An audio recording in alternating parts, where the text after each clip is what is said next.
It's bad. It stinks. It really stinks. Rashford's productivity for this season really stinks. We're talking about 15 games played and only 5 goal contribution. And just like that, Marcus Rashford is gone. He's gone to Aston Villa. I feel like Rashford, if you've been following this channel for a while, you know that Rashford is one of the players that I have talked about the most on this channel. And there's no script for this video, really and truly. It's just going to be my thoughts, what I think of this deal, what I think of Rashford going to Aston Villa, what that means for Rashford, what that means for United, what that means for Aston Villa. Just my overall thoughts on the whole situation and where we move on from here. Now, again, if you've been following this channel for a while, you know how much we've talked about Rashford.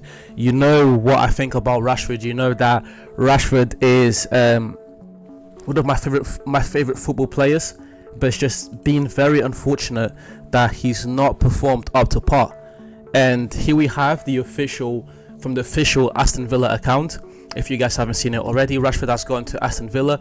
The details of the deal, I'm not 100% sure, but I believe it's something like a loan into the end of the season with an option to buy, with a 40 million option. So they can buy Rashford at the end of the season for 40 million if they so wish to, and they will also be covering 75% of Rashford's wages, which from a United perspective is a good deal. It is a good deal because you have a player in your team who's not performing, you have a player in your team who's not been as good. Rashford's not been good at all. We're going to get into the numbers later on in the video, but Rashford has not been good at all, and this way United are able to offload a lot of those wages.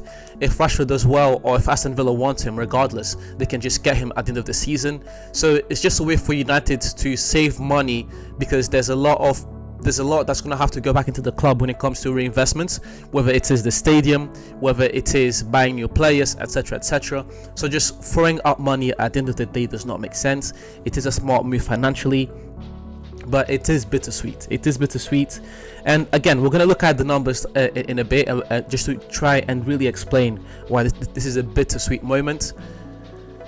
But just my overall opinion on Rashford, who he's been. Rashford was a player with extreme potential, a player who I generally thought was going to be at United for a long time. But this is kind of his own doing. Rashford put himself in this situation. Rashford put himself in a situation where United have to loan him out in January to Aston Villa. It's sad.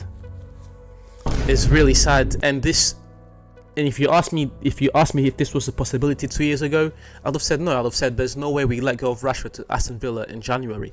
But it has happened. What's happened is the reality. And again, from a United perspective, it is a good deal. From a Rashford perspective, it's something that I've also said about other players like Joao Felix and etc.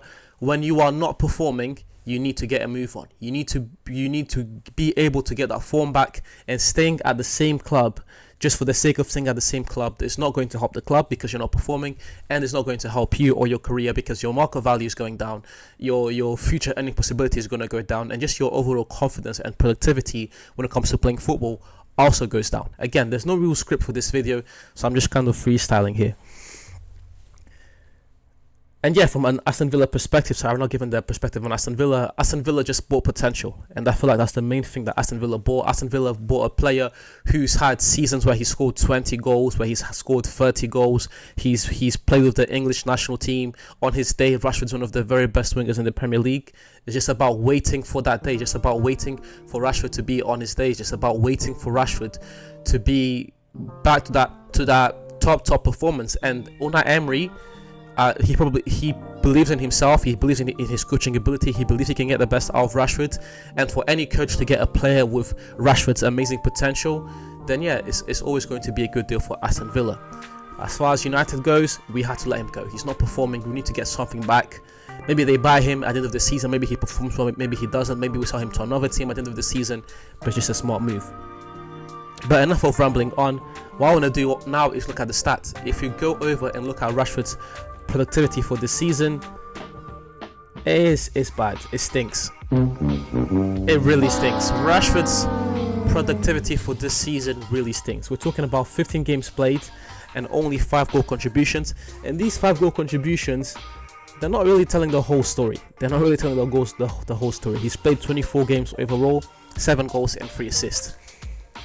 If Garnacho had these numbers, we wouldn't have a problem. Diallo has similar numbers. Diallo has like 6 goals and 6 assists in the Premier League. He has like 12 goal contributions. So the numbers aren't too different.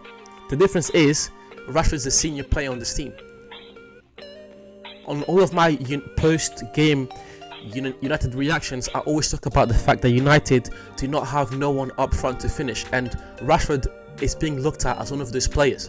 And not only that, Rashford's overall attitude just stinks. When you look at Rashford, this is a player who United fans, and I believe everyone around the club, has a special place for.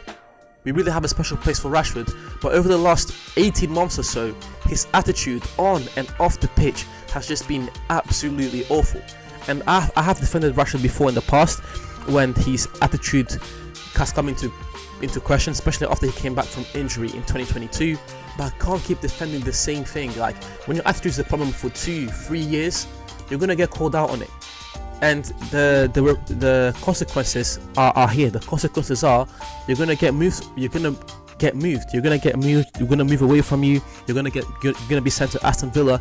That's exactly what has happened. In this January transfer window. And again, his productivity extremely poor. These are not numbers. These numbers do not translate to a senior player at Manchester United. Not even close. And it gets even worse when you get into the nitty-gritty. When you look at the other stuff that's going on with Rashford. I made a similar video of this a few days ago about Lamine Yamal and how impressive he's been. Lamine Yamal is always on the 97th percentile, 95th percentile, 90th percentile. In other words, Lamine Yamal is playing at world-class level. Rashford is playing as one of the worst players in the Premier League.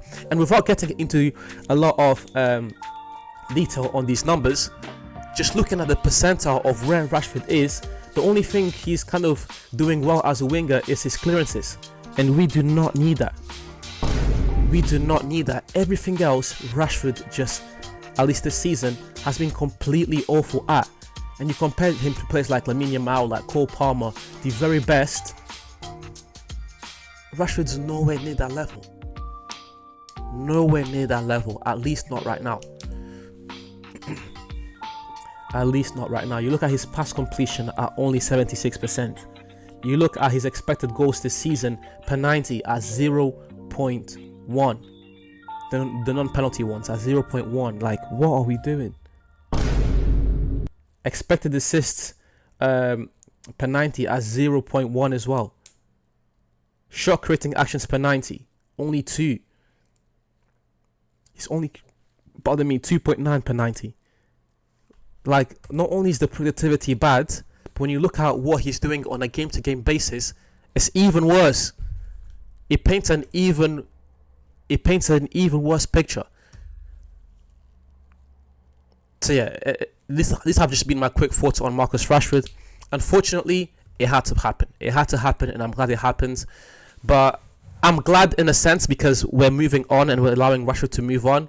But at the same time, again, it leaves a bittersweet taste for any United fan because it also does mark an end of an era at United, a very bad era at that, a very bad era. But an era nonetheless with its moments, like good moments like when Rashford first came in the Europa League that he went, and then that same Sunday he scored 2 goals against Arsenal. All the games Rashford has had, the Europa League win. We've had good moments with Rashford. We've definitely had good moments. I wish him nothing but the best, but it was time to move on.